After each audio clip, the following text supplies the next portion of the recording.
നമസ്കാരം. ഇന്ന് നമ്മൾ ചർച്ച ചെയ്യുന്നത് പുരുഷാവകാശ കമ്മീഷൻ എന്നുള്ള വിഷയത്തെക്കുറിച്ചാണ്. അപ്പോൾ ഈ അടുത്ത ദിവസങ്ങളിലൊക്കെ ഏറെ ചർച്ച ചെയ്യപ്പെട്ടുള്ളൊരു വിഷയമാണ് പുരുഷന്മാർക്കും അവരുടെ അവകാശങ്ങളും അവരുടെ സ്വാതന്ത്ര്യമൊക്കെ നേടിയെടുക്കാനായിട്ട് ഒരു കമ്മീഷൻ വേണമെന്നുള്ളത്. അതിൻ്റെ ഭാഗമായിട്ടുള്ള ആണ് ഇന്നത്തെ ചർച്ച. അപ്പോൾ ചേട്ടാ, ഇപ്പോൾ പുരുഷാവകാശ കമ്മീഷൻ എന്ന് പറയുന്നത് ഭയങ്കര മുറവിൽ കൂടുന്നൊരു സമയമാണ്. രണ്ട് രീതിയിലും ചിന്തിക്കാം. ഒന്ന് ചിരിച്ചു തള്ളാം നമുക്കതിനെ, മറ്റൊന്ന് കുറച്ചുകൂടി സീരിയസ് ആയിട്ട് ചിന്തിക്കുകയാണെങ്കിൽ അതൊരു പരിധിവരെ ശരിയായിട്ടുള്ള കാര്യം തന്നെയാണ്. അപ്പോൾ എന്താണ് ചേട്ടൻ്റെ അഭിപ്രായം? അല്ല, എൻ്റെ അഭിപ്രായം പറയുകയാണെങ്കിൽ പുരുഷാവകാശ കമ്മീഷൻ എന്നുള്ളതൊരു തെറ്റായ കാര്യമല്ല. അത് ഏത് രീതിയിൽ ഉപയോഗിക്കുന്നു അല്ലെങ്കിൽ എങ്ങനെയാണത് ഭാവിയിൽ വരാൻ പോകുന്നതാണ് അറിയേണ്ടത് നമ്മൾ. കാരണം തീർച്ചയായിട്ടും പുരുഷന്മാർ അവഗണന നേരിടുന്നുണ്ട്. പല സ്ഥലത്തും സ്ത്രീകൾക്ക് മുൻഗണന ലഭിക്കുന്നുണ്ട്. സമൂഹത്തിൽ അവർക്ക് അർഹിക്കുന്ന സ്ഥാനമില്ല എന്നുള്ളൊരു പരിവരം നമുക്ക് അംഗീകരിക്കാം. എന്നാലും ഉദാഹരണത്തിന് സോഷ്യൽ മീഡിയയിൽ എടുത്താൽ പോലും ഒരു കമൻറ്റോ എന്തോ പേരിൽ എപ്പോഴും ക്രൂശിക്കപ്പെടുന്ന പുരുഷനാണ്. ഒരു സ്ത്രീ കംപ്ലയിൻറ്റ് ചെയ്താൽ അതിനൊരു മേൽക്കോയ്മയുണ്ട്, അത് അയാൾക്കെതിരെ നടപടി വരുന്നുണ്ട്. ഇപ്പോൾ അല്ലെങ്കിൽ തന്നെ പബ്ലിക് സ്പേസിൽ ഒരു തുറിച്ചു നോട്ടം എന്ന് പറയുന്നുണ്ട്. 15 സെക്കൻഡിൽ അങ്ങനെ കൂടുന്നൊരിതിൽ അതിനെതിരെ ഒരു പുരുഷനെതിരെ കേസ് വരുന്നുണ്ട്. ന്യായമായ കേസ് എടുക്കണം, അങ്ങനെ തുറിച്ചു നോക്കുന്ന കേസ് എടുക്കണം.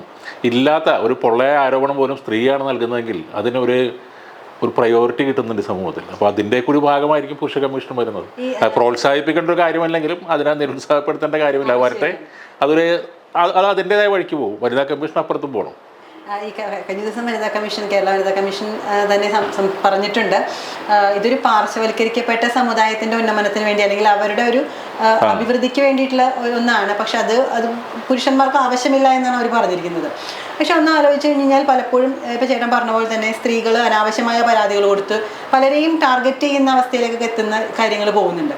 അപ്പോൾ ഒരുപക്ഷെ പുരുഷന്മാർക്കും തോന്നിയിട്ടുണ്ടാവാം അവരും ഇതുപോലെ ടാർഗറ്റഡ് ആണ്. അപ്പോൾ ഇങ്ങനത്തെ അന്യായമായ കാര്യങ്ങളിൽ നിന്നൊക്കെ രക്ഷ നേടണമെങ്കിൽ അവരെ സംസാരിക്കാൻ ഒരു വിഭാഗം തള്ളിക്കളയാൻ പറ്റില്ല. അവരുടെ അവകാശമാണ് ഒരു കമ്മീഷൻ അതിനെ ആവശ്യപ്പെടുക എന്നുള്ളത്, അല്ലെങ്കിൽ അതിനായി വർക്ക് ചെയ്യുക എന്നുള്ളത്. ഇപ്പോൾ നമ്മളുടെ അറിവിൽ ഒരാളുള്ളത് പുരുഷൻ്റെ അവകാശങ്ങൾക്ക് വേണ്ടി സംസാരിക്കുന്ന ഒരാളാണ് വട്ടിയൂർക്കാവ് അജിത് കുമാർ.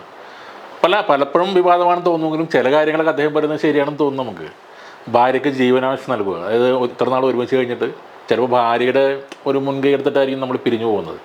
അപ്പോൾ ഭാര്യയ്ക്ക് സർക്കാർ ജോലി ഉണ്ടെങ്കിലും വരുമാനം ഉണ്ടെങ്കിലും ജീവനാംശം എന്ന പേരിൽ ഒരു വലിയ തുക കൊടുക്കേണ്ടി വരുന്നുണ്ട്. അപ്പോൾ അത് ചില കാര്യങ്ങളൊക്കെ ചോദ്യം ചെയ്യപ്പെടേണ്ടതാണ്. ന്യായമായിട്ടല്ലെങ്കിൽ ഈ കല്യാണം കഴിച്ചു അതിനുശേഷം ഒരു കാരണവുമില്ലാതെ അല്ലെങ്കിൽ ഒരു പുരുഷൻ്റെ ആ താല്പര്യത്തിന് വഴങ്ങിയിട്ട് ഒരു ഭാര്യനെ ഉപേക്ഷിക്കണമെങ്കിൽ അവർക്ക് ഈ പറയുന്ന പോലെ ആ ഒരു ധനം അത് കൊടുക്കേണ്ടതാണ്. പക്ഷെ പലരും അത് ദുരുപയോഗം ചെയ്യുന്നുണ്ട്. സ്വത്തുക്കളുണ്ടായിട്ടും സർക്കാർ ജോലി ഉണ്ടായിട്ടും ഇതൊന്നുമില്ലാത്തൊരു ഭർത്താവിനെ പോലും ദ്രോഹിക്കാൻ വേണ്ടി പോലും അങ്ങനെ ചെയ്യുന്നുണ്ട്. അപ്പോൾ ഈ കഴിഞ്ഞ ദിവസം ഇന്നലെ മിനിയാന്ന് ഒരാൾ ആത്മഹത്യ ചെയ്തിരുന്നു. 20 ലക്ഷം രൂപ കൊടുക്കാൻ പറഞ്ഞിട്ട്. അയാൾ ഈ പൈസ ഇല്ല ആ ഒരു രീതിയിലാണ്, അല്ലെങ്കിൽ അയാൾക്ക് മാനസികമായിട്ട് വന്ന വിഷമം കൊണ്ടാണ്. അപ്പോൾ അതുപോലത്തെ കുറേ പ്രശ്നങ്ങൾ നോക്കുമ്പോൾ ഇവരുടെ ഭാഗത്തും നമ്മൾ കുറ്റം പറയാൻ പറ്റില്ല. അതും അവർക്ക് വേണ്ട ഒരു ആവശ്യമാണ്. ഇതിനെയൊക്കെ മിസ്യൂസ് ചെയ്യുന്ന ഒരുപാട് സ്ത്രീകളുണ്ട്. ഇപ്പോൾ രണ്ടുപേരും ഒരുമിച്ച് ജീവിച്ചിട്ട് ഒരു ഘട്ടത്തിൽ അവർ പിരിഞ്ഞു പോകുന്ന അവസ്ഥ വരുമ്പോൾ അവരെ പീഡിപ്പിച്ചു എന്ന് പറഞ്ഞ കേസ് കൊടുക്കുന്നുണ്ട്. പക്ഷെ ഇതിനൊന്നും തെളിയിക്കാൻ പുരുഷൻ്റെ കയ്യിൽ മറ്റൊന്നുമില്ല. പീഡിപ്പിക്കപ്പെട്ടു എന്ന് പറഞ്ഞു കഴിഞ്ഞാൽ എല്ലാ സമൂഹവും ആ സ്ത്രീയുടെ കൂടെ നിൽക്കുന്ന ഒരു അവസ്ഥയിലേക്ക് പോവുകയാണ്. നമ്മുടെ നിയമം സ്ത്രീക്ക് കുറച്ച് മുൻഗണന കൊടുക്കുന്നുണ്ട്, പരിരക്ഷ കൊടുക്കുന്നുണ്ട് സ്ത്രീ സമൂഹത്തിൽ. ഒരു കാലഘട്ടത്തിൽ സ്ത്രീ വളരെ ആയിരുന്നു. അതുകൊണ്ടാണ് നമ്മളതിനെ കുറ്റം പറയുന്നതല്ല. ഒരു കാലഘട്ടത്തിൽ സ്ത്രീക്ക് തീർത്തും അവഗണിക്കപ്പെട്ടിരുന്നു, അല്ലെങ്കിൽ അവരുടെ മേൽ ഒരുപാട് ക്രൂരതകൾ നടന്നിരുന്നു. അങ്ങനത്തെ സംഭവങ്ങൾ ഉണ്ടായിട്ടുണ്ട്. ഉണ്ടായിരുന്നു, തീർച്ചയായിട്ടും ഉണ്ടായിരുന്നു. മോചനമാണ് കമ്മീഷൻ വന്നത്. പക്ഷെ അതിന് ഇത്തരത്തിൽ പല രീതിയിൽ വ്യാഖ്യാനിക്കുകയും പല രീതിയിൽ തെറ്റിദ്ധരിപ്പിക്കുകയും ചെയ്യുന്ന ഒരു അവസ്ഥയിലേക്ക് അതിനെ പലരും മുതലെടുക്കുന്ന ഒരു അവസ്ഥയുണ്ടായി. സ്വന്തം കാര്യം നേടാൻ വേണ്ടിയും ഒരു ധനലാഭത്തിനായിട്ടും പുരുഷന്മാരെ ചതിക്കുക, ആ രീതിയിൽ വന്നിട്ടുണ്ട്. സ്ത്രീകൾ പലപ്പോഴും ഇത്തരത്തിൽ ഉപയോഗിക്കുന്നത്. ഇപ്പൊ ഒരു പുരുഷനൊരു സ്ത്രീയോട് എതിർത്ത് പറയാൻ തന്നെ ന്യായമാണെങ്കിൽ പോലും എതിർത്ത് പറയാൻ പേടിയാണ്. ഇപ്പൊ ഒന്ന് മൊബൈലിൽ ഷൂട്ട് ചെയ്തിട്ട് ആ ഷൂട്ട് ചെയ്തതിന്റെ ഒരു ഭാഗം മാത്രം കാണിച്ചാലും ആ ആളകത്ത് പോകാൻ അത് മതി. അപ്പൊ ഇത് സ്ത്രീകൾക്കും ഒരു ഭാഗത്ത് നല്ലത് തന്നെയാണിത്. ഒരു പരിധിക്കപ്പുറം പുരുഷന്മാർ ഇപ്പോൾ സ്ത്രീയുടെ മേലിൽ കൈയർത്താൻ ശ്രമിക്കാറില്ല അവകാശങ്ങളിൽ. അല്ല, ഒരു പേടി ഇപ്പം അങ്ങനെ വന്നിട്ടുണ്ട്.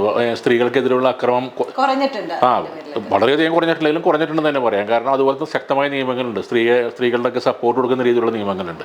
പക്ഷേ അതൊരു പരിധി കഴിഞ്ഞ് പുരുഷന്മാരുടെ മെക്കിട്ട് കയറുന്ന രീതിയിൽ വരുമ്പോഴാണ് ഈ പറഞ്ഞ സംഭവം ഉണ്ടാകുന്നത്. എന്തുകൊണ്ടൊരു പുരുഷ കമ്മീഷൻ വന്നുകൂടാ, പുരുഷാവകാശ കമ്മീഷൻ വന്നുകൂടാ? ഹനിക്കപ്പെടുന്ന അവരുടെയും ആവശ്യങ്ങളും ഇതുണ്ടാവും. അപ്പോൾ അതിനെ പ്രൊട്ടക്ട് ചെയ്യാൻ വേണ്ടി ഒരു കമ്മീഷൻ. പക്ഷെ ഇങ്ങനെ വന്നു കഴിഞ്ഞാൽ ആ ഒരു കമ്മീഷനൊക്കെ സാധ്യമായാൽ എത്രമാത്രം പുരുഷന്മാരെ അതിനെ അംഗീകരിക്കുന്നത് തോന്നുന്നു?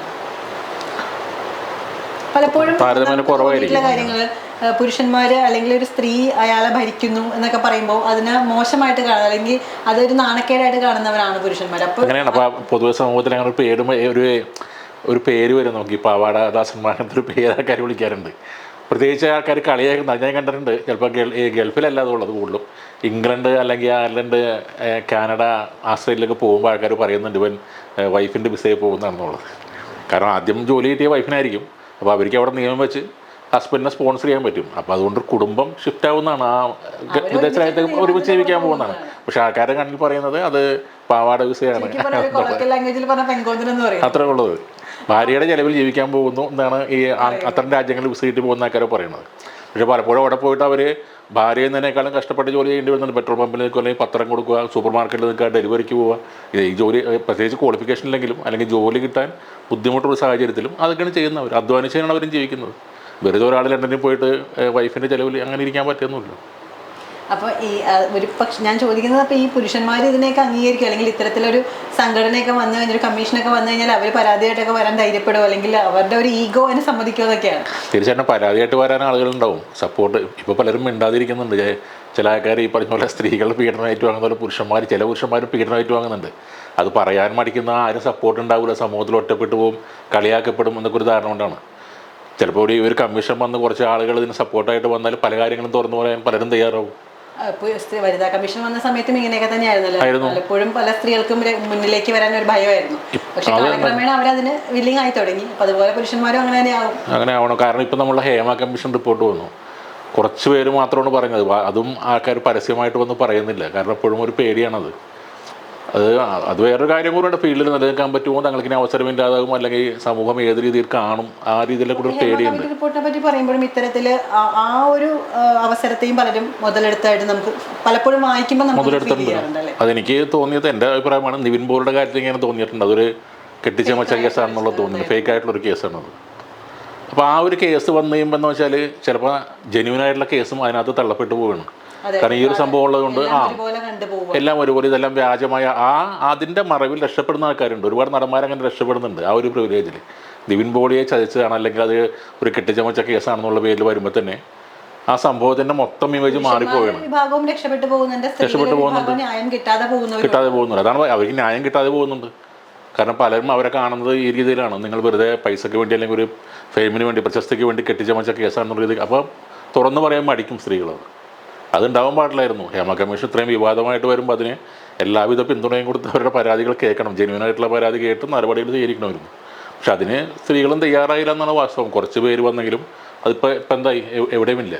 ഒരു വാർത്തകൾ പോയിട്ടൊരു ഒന്നുമില്ലാത്ത അവസ്ഥ. ആക്ട്രസ് പാർവതി തിരുവോത്ത് എന്നൊക്കെ പറയുന്ന അവരെ ഒരുപാട് സ്ട്രഗിൾ ചെയ്ത് അവരെപ്പോഴും അവരുടെ കഥകളിൽ നമ്മൾ ഇൻ്റർവ്യൂസ് ഒക്കെ കാണുമ്പോൾ നമുക്ക് മനസ്സിലാവുന്ന ഒരു കാര്യമാണ്, ഒരുപാട് സ്ട്രഗിൾ ചെയ്തിട്ടുണ്ട് അവർ ഈ ഒരു നിലയിലേക്കൊക്കെ എത്താൻ വേണ്ടിയിട്ട്.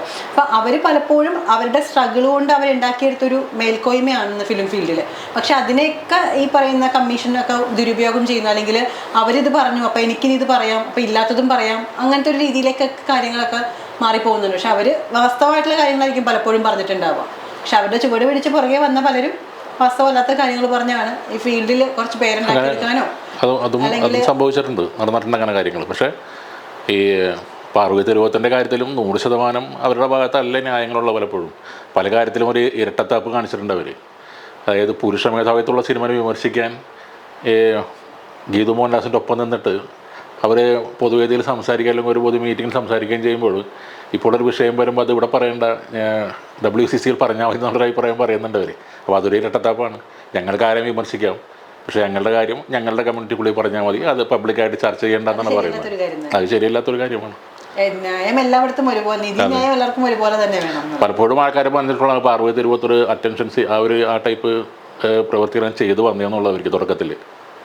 ഞാൻ ഉദ്ദേശിച്ചത് അവരുടെ ആ ഒരു തുറന്ന് പറയാനുള്ള ആർജവം അത് എല്ലാവർക്കും ഇല്ല, അത് ചിലർക്ക് മാത്രം കിട്ടുന്ന ഒരു കാര്യമാണ്. മലയാളം ഇൻഡസ്ട്രിയിലെ ഏറ്റവും കൂടുതലായിട്ട് ഇതിനുവേണ്ടി പ്രവർത്തിച്ചതും തുറന്നു പറഞ്ഞതും അവർ തന്നെയാണ്. അല്ല, അത് കാരണം അവർക്ക് കുറച്ച് എനിക്ക് തോന്നുന്നത് അവർക്ക് സിനിമയിലെ അവസരങ്ങൾ നഷ്ടമായിട്ടുണ്ടാവുന്നുണ്ട് പറഞ്ഞു. അതൊക്കെ ഉണ്ടായിട്ടുണ്ട്, സത്യമാണത്.